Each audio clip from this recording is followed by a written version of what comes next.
Good evening, friends. How are you? Myself Rahul. I welcome you. I welcome you all in YouTube channel Edufy. Friends, today we will derive relation between radius of curvature and focal length of a mirror. Friends, here I have taken a convex mirror. This is convex mirror. What is the property of convex mirror? Mirror basically reflect the light. Mirror basically reflect the light, and the property of convex mirror is it produce virtual image. It produce virtual image. Now, friends, BC is principal axis. BC is principal axis, and this ray is parallel to the principal axis means BC. And AB is an object which is placed behind the mirror. Which is placed behind the mirror. Now, this ray which is parallel to the principal axis means this ray is parallel to BC. Will when strike to the mirror, when it will strike to the mirror, then it will bounce back in the same medium. Then it will bounce back in the same medium. It will bounce back in the same medium. Having extended this ray in this direction, we are getting that this ray intersect the principal axis at a point. That point will be called as focus. Okay, another ray which will passes through the center of curvature, which will pass through the center of curvature, will trace the same path. Okay, friends, it is angle of reflection R and it is angle of incidence, that is I, that will be called as I. We are extending this ray in this direction, then we are getting that if it is angle I means this is angle of incidence, it will be also angle of incidence. What? Why? Why? Vertically opposite angle. Now, if this is angle R, if this is angle R, this will be also angle R, vertically opposite angle. If two lines are intersecting each other, then this angle will be equivalent to this and this will be equivalent to this. Means 1 equal to 4, 1 equal to 2 and 3 equal to 4. These are vertically opposite angle. Okay. Now friends, it is angle I and it is angle R. It is angle I and it is angle R. Okay. And in the case of reflection, we know that angle of incidence, in the case of reflection, in reflection,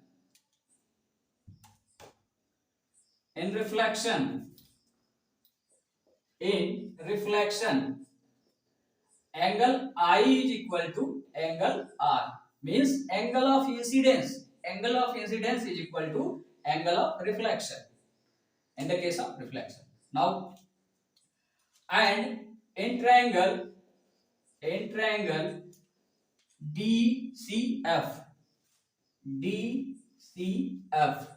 angle I is equal to angle R, is reflected angle, and this is DFM. It is exterior angle.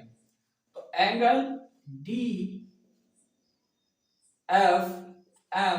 equal to, what is the exterior angle theorem? In the exterior angle theorem, if in a triangle, if a line is extended, then the angle so formed means this angle. Suppose triangle DCF, this is the triangle, and we are extended FC in this direction,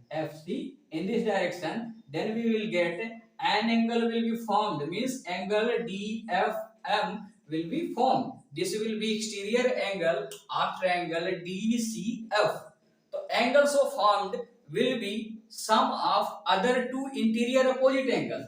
Means its other two interior opposite angle will be I and angle R. So we can write here angle I plus angle R. Okay, friends. So we can write here angle DFM equal to angle I equal to angle R. We know that angle I equal to angle R as we have proved above. So we can write here 2 angle I. Means this will be 2 angle I. Okay. Now in triangle DCM, in triangle DCM means DCM, this triangle. We know that tan theta is equal to perpendicular. Perpendicular. This is angle 90. This is angle 90 degree. Okay. Perpendicular upon base. So this will be perpendicular means DM will be perpendicular and CM will be base. So we can write here DM upon CM. DM upon CM. If theta is so means negligible, then we can write here tan theta tends to theta. Tan theta tends to theta. Then we can write here theta is equal to DM upon CM. DM upon CM. That is equation first. In triangle DFM. Now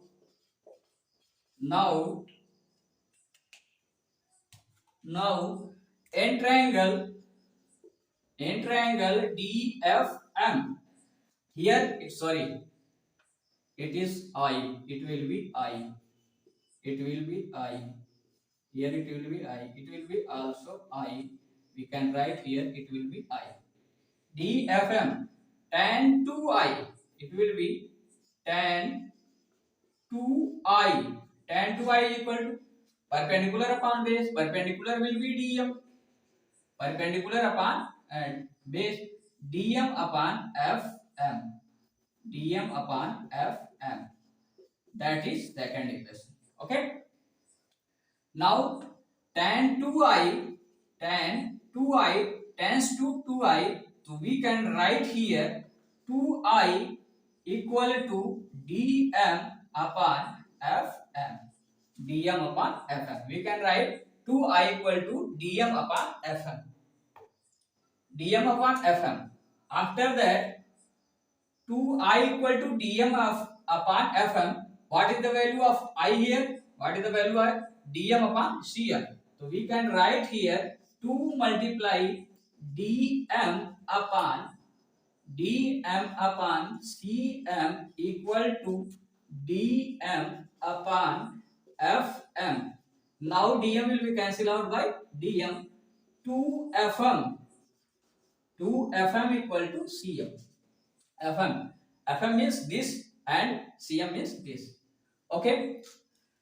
CM, it is small aperture. Convex mirror. In the convex mirror, we can see that its upper part, this part will be bulging. This part will be, it is minor. It is minor distance, so we can assume negligible. So CM equal to CM approximately consider CP. CM approximately consider CP and FM approximately consider FP. Small aperture. This